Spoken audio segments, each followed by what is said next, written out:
100% job గ్యారంటీతో ISTTM business school admissions open. నమస్తే, welcome to Suman TV. నేను మీ సాయి. ఆంధ్రప్రదేశ్లో కూటమి ప్రభుత్వం ఏర్పడిన తర్వాత మొట్టమొదటిసారిగా ఈరోజు క్యాబినెట్ భేటీ జరిగింది. ఈ భేటీలో కీలకమైనటువంటి నిర్ణయాలు తీసుకున్నట్టుగా తెలుస్తుంది. దాంట్లో మంత్రులందరూ కూడా క్యాబినెట్లో భేటీ అయ్యి మొదటి సంతకం చంద్రబాబు పెట్టినటువంటి వాటితో పాటుగా ఇంకొన్ని కీలకమైనటువంటి అంశాలపైన ప్రస్తావించినట్టుగా తెలుస్తుంది. సో మొదటి క్యాబినెట్లో ఏం జరిగింది, క్యాబినెట్లో తీసుకున్న నిర్ణయాలేంటి, అనేక అంశాలు ఇంకా ఆంధ్రప్రదేశ్లో కన్ఫ్యూజన్ స్టేట్లో ఉన్నటువంటి సందర్భంలో దీనికి సంబంధించి ఏం జరిగింది క్యాబినెట్కి సంబంధించి మాట్లాడదాం. మనతో పాటు Suman TV news chief editor Keshav గారు ఉన్నారు. కేశవ్ గారు నమస్తే. నమస్తే. సో మొదటి క్యాబినెట్ భేటీ జరిగింది. మొత్తానికి ఈరోజు భేటీలో 5 సంతకాలతో పాటుగా మరికొన్ని అంశాలు తెరపైకి వచ్చినట్టుగా కనపడుతున్నాయి. సో ఏ నిర్ణయం తీసుకున్నారు చంద్రబాబు ఈ యొక్క క్యాబినెట్ భేటీలో? 5 సంతకాలు పొలిటికల్గా చెప్పినటువంటి ఒక ఎలక్షన్స్ టైంలో ఇచ్చినటువంటి ఒక హామీ. సో దాన్ని నెరవేర్చేటువంటి క్రమంలోనే మొదటి 5 సంతకాలు చంద్రబాబు నాయుడు గారు ఎవరు ఊహించిన విధంగా 5 సంతకాలు పెట్టారు. మామూలుగా అయితే 1 సంతకం 2 సంతకాలు 2 సంతకాలు కూడా లేదు, 1 సంతకం పెట్టేవాళ్ళు. అదొక ఫార్మాలిటీ కింద మార్చుకున్నారు. కాబట్టి ఇప్పుడు 5 సంతకాలు కీలకమైనటువంటి ఎజెండా కింద చెప్పారు. చాలా ముఖ్యమైనటువంటి అంశాలు ఇందులో చర్చకు వచ్చినాయి ఈ 5 సంతకాలతో పాటు. ఎందుకంటే మెగా డిఎస్సి అనేది ప్రధానమైనటువంటి ఎజెండాగా తీసుకుంది. నిరుద్యోగులకి గత ప్రభుత్వం ఉద్యోగాల విషయంలో యువతని బాగా నిర్లక్ష్యం చేసినటువంటి విమర్శ ఉన్న నేపథ్యంలో దానికి సంబంధించినటువంటి అంశం పైన పెన్షన్ల బట్వాడాకు సంబంధించి, ఎందుకంటే 3 నెలల పెండింగ్ పెన్షన్తో పాటు 65 లక్షల మందికి పెన్షనర్లకి ఇప్పుడు ఇవ్వాలి 7,000 చొప్పున. అంటే 3,000 నుంచి 4,000కి పెంచారు. ప్లస్ ఏప్రిల్ నుంచి లెక్కేసుకున్నప్పుడు మరొక 3,000 పెండింగ్. అంటే ఒక్కొక్కరికి 7,000 చొప్పున 65 లక్షల మంది లబ్ధిదారులకి పెన్షన్స్ రెడీ చేసింది ప్రభుత్వం.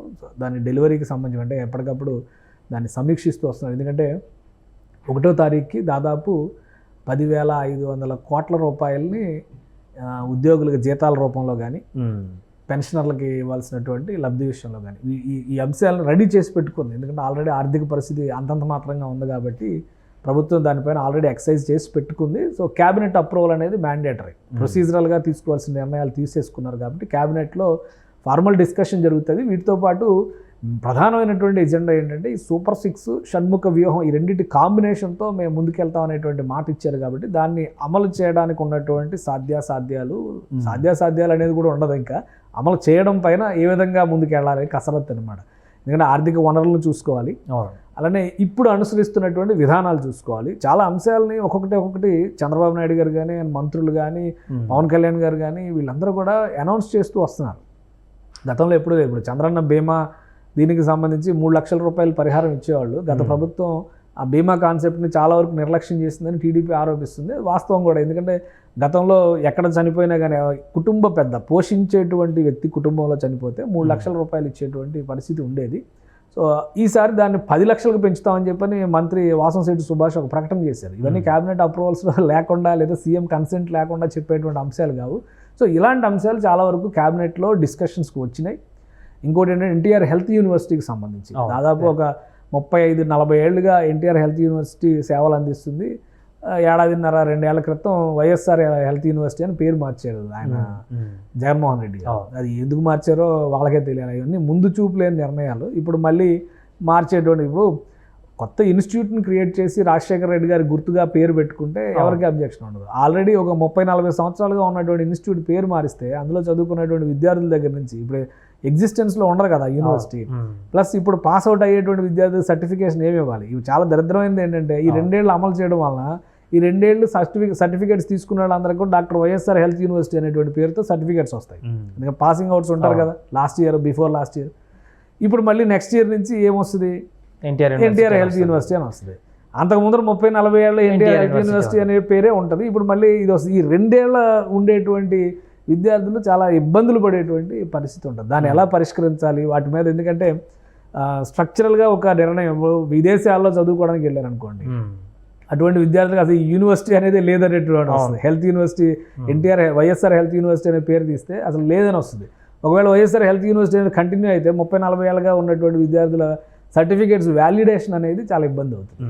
సో ఇవన్నీ కూడా ముందు చూపు లేని నిర్ణయాలు. ఒకవేళ ఆయన వేరే ఏదో యూనివర్సిటీ ఇంకోటి పెట్టుకొని దానికి రాజశేఖర రెడ్డి పేరు పెడితే ఈరోజు వీళ్ళు తీయాల్సిన అవసరం వచ్చేది కాదు. ఆ రోజు వ్యతిరేకించాల్సినటువంటి పరిస్థితి కూడా వచ్చేది కాదు.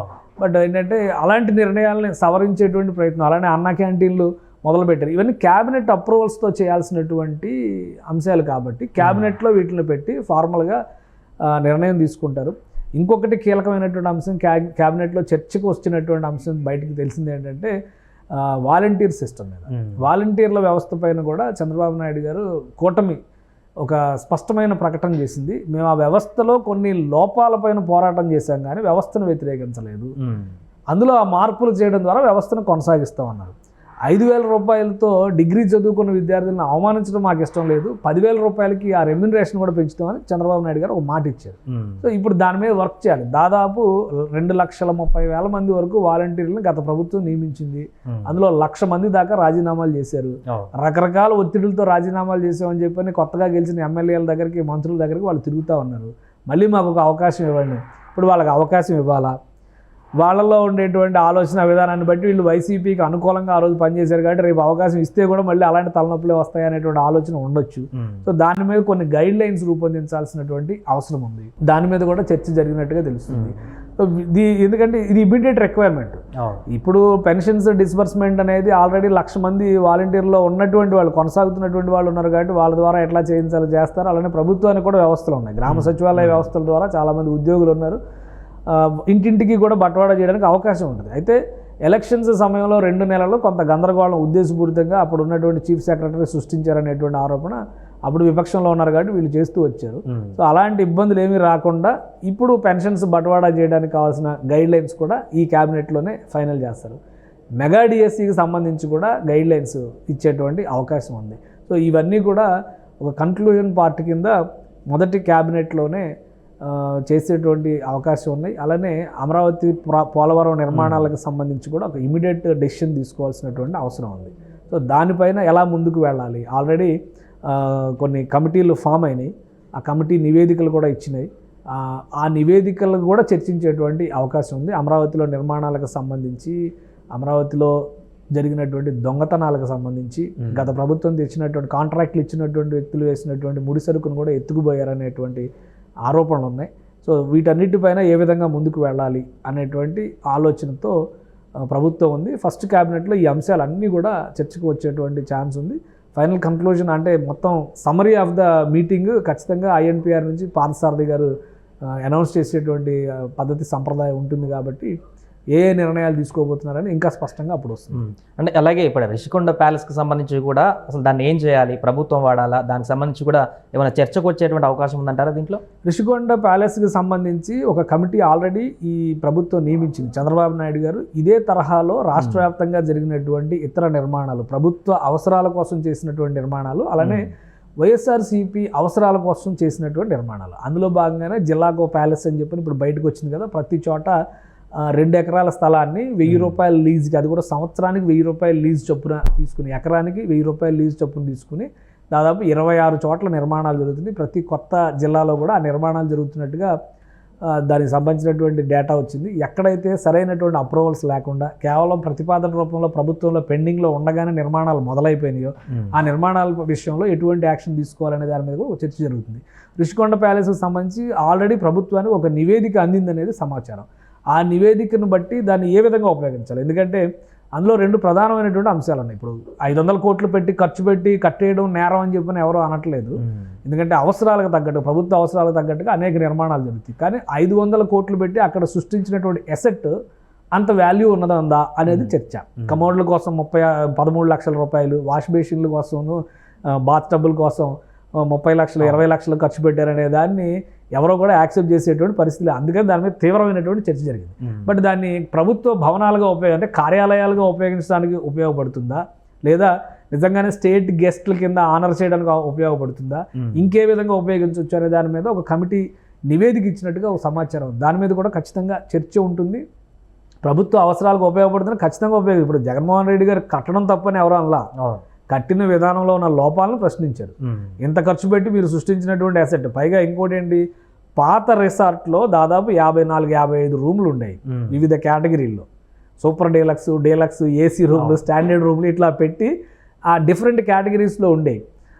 అవన్నీ కూడా అదే అంటారు కదా, ఉత్తి పుణ్యానికి కొలగొట్టేశారు మొత్తం.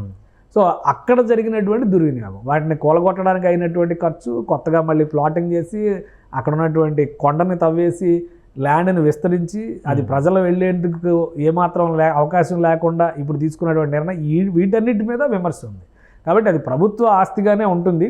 చంద్రబాబు నాయుడు గారు ఆల్రెడీ దీని మీద రియాక్ట్ అయిన సందర్భంలో ఒక మాట అన్నారు, ప్రైవేటు వ్యక్తులకి ఇస్తే రిషికొండ మీద పెత్తనాన్ని వాళ్ళకి కట్టబెట్టినట్టు కూడా అవుతుంది. కాబట్టి అన్ని రకాలుగా పరిశీలించి దాన్ని ఎలా సద్వినియోగం చేయొచ్చనే దాన్ని బట్టి నిర్ణయం తీసుకుంటాం. కానీ విపరీతమైనటువంటి దుబారా జరిగింది, అది మేము ఖండిస్తున్నాం అనేటువంటి మాట చెప్పారు. సో కమిటీ ఏమి రిపోర్ట్ ఇచ్చిందో ఆ రిపోర్ట్ బహుశా క్యాబినెట్ ముందర పెడతారు. దాన్ని బట్టి ఒక అడుగు ముందుకు వేసేటువంటి అవకాశం ఉండొచ్చు. లేదా పాలసీ మ్యాటర్గా ఒక నిర్ణయం కనుక క్యాబినెట్ కన్క్లూడ్ చేస్తే అధికారులకి డైరెక్షన్స్ ఇచ్చేటువంటి ఛాన్సెస్ దీనిలో ఖచ్చితంగా ఉంటాయి. ఇలాంటివి ఇంకా ఉన్నాయనేటువంటి చర్చ జరుగుతుంది. కాబట్టి ఈ లీజులు తీసుకున్నటువంటి నిర్మాణాల మీద కానీ లేదా ముందుగా అనుమతి లేకుండా చేసినటువంటి నిర్మాణాల మీద కానీ ఉంటే కనుక దాని మీద కూడా ఏదైనా కమిటీ ఫామ్ చేసేటువంటి అవకాశం ఉండొచ్చు. గత ప్రభుత్వం చేసినటువంటి నిర్ణయాలపైన అలానే వివిధ శాఖల స్థాయిని ఏ విధంగా ఉంది, ప్రస్తుత స్థాయిని స్థితిని వివరించేందుకు వైట్ పేపర్స్ రిలీజ్ చేస్తామని ఆల్రెడీ అనౌన్స్ చేశారు. సో అన్ని శాఖలకి సంబంధించినటువంటి శ్వేతపత్రాల రిలీజ్ చేసేటువంటి అంశానికి సంబంధించి కూడా ఒక పాలసీ డ్రాఫ్టింగ్ అనేది ఈ ఫస్ట్ క్యాబినెట్లో జరిగేటువంటి అవకాశం ఉంది. సో ఒక వారం రోజులు సమయం తీసుకున్నాక ఏ అంశాలపైన ఖర్చు పెట్టారు, ఎక్కడెక్కడి నుంచి ఆదాయం తీసుకొచ్చారు, లెక్కల్లో చూపించినటువంటి అప్పులెన్ని, లెక్క లేకుండా చేసినటువంటి అప్పులేంటి, ఏంటంటే కొన్ని కార్పొరేషన్ల ద్వారా ఒక పర్పస్తో తెచ్చినటువంటి ఉదాహరణకి ఎస్సీ ఎస్టీ నిధుల్ని పూర్తిగా దారి మళ్లించారు.